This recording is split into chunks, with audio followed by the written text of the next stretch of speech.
Vampiric beings appear in some of humanity's oldest mythologies, though not always under the name vampire. Cultures across the world produced legends of creatures that fed on blood, life force, or energy. Mesopotamia, 4000 to 2000 BCE. The demoness Lamashtu and the spirits known as Lilitu were feared as child killers and blood drinkers. These early myths established the link between blood and vitality. Ancient Greece and Rome. Myths describe the Lamia and Empusa, female figures who lured young men to drink their blood. Roman writers also mention striges, owl-like creatures who drained infants at night. India and China. The Vitala of Hindu tradition and the hopping corpse or Jiangshi of Chinese lore are both animated dead who prey upon the living. Though these beings varied in form, they share the essential folkloric function. They explain sudden death, wasting illness, and infant mortality through the image of something returning from the grave. The vampire in medieval and early modern Europe, Slavic, and Balkan traditions. The vampire, as most people know it today, took shape in Eastern Europe between the 9th and 18th centuries. In Slavic regions, the upir was a corpse that climbed from its grave to torment family and neighbors. Belief in such beings was strong enough that villages often performed anti-vampire rituals. Preventive burial practices included staking corpses, placing stones in their mouths, or burying them face down.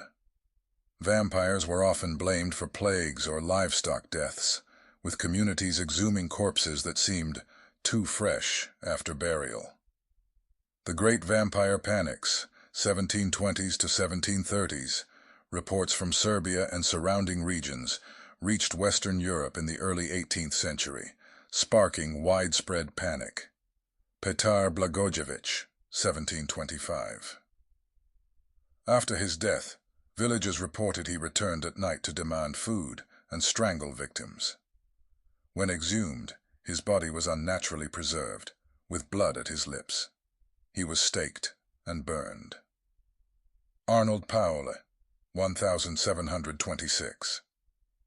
A soldier who claimed to have been attacked by a vampire later died in an accident.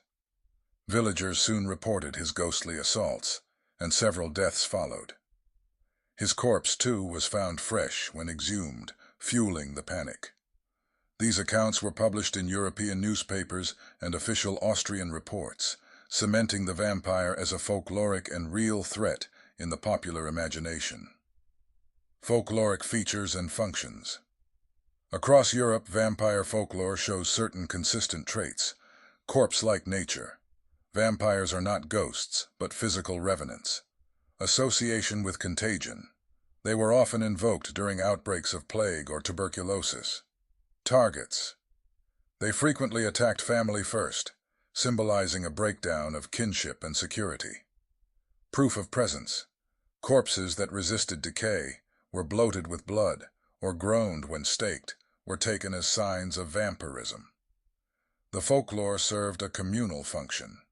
It gave people a way to explain disease and death, and it provided rituals, staking, burning, that gave the illusion of control. Transition into Western popular culture, 18th to 19th century Enlightenment accounts. Doctors, priests, and philosophers attempted to debunk vampire reports, suggesting explanations such as premature burial, post-mortem bloating, and misunderstandings of decomposition. But the fascination lingered. Literary vampires. John Polidori's The Vampire, 1819, introduced the aristocratic, seductive vampire to English readers. Bram Stoker's Dracula, 1897, synthesized Balkan folklore with Victorian fears of disease, sexuality, and invasion, creating the template for the modern vampire myth. Through literature, the vampire shifted from a rural superstition to an international cultural archetype. Folklore in the modern era. Even as the vampire became a figure of fiction, folkloric practices persisted well into the 19th century, and occasionally into the 20th. New England vampire belief. In 19th century Rhode Island and Connecticut, Families exhumed suspected vampires, often tuberculosis victims, and burned their hearts to stop the spread of disease. The famous case of Mercy Brown, 1892, shows how the old European folk beliefs survived in the U.S. modern legends. In some rural areas of Eastern Europe, stories of vampiric revenants persisted until World War II.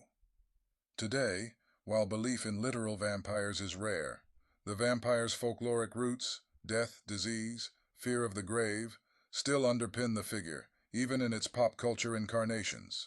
Explanations for the vampire tradition.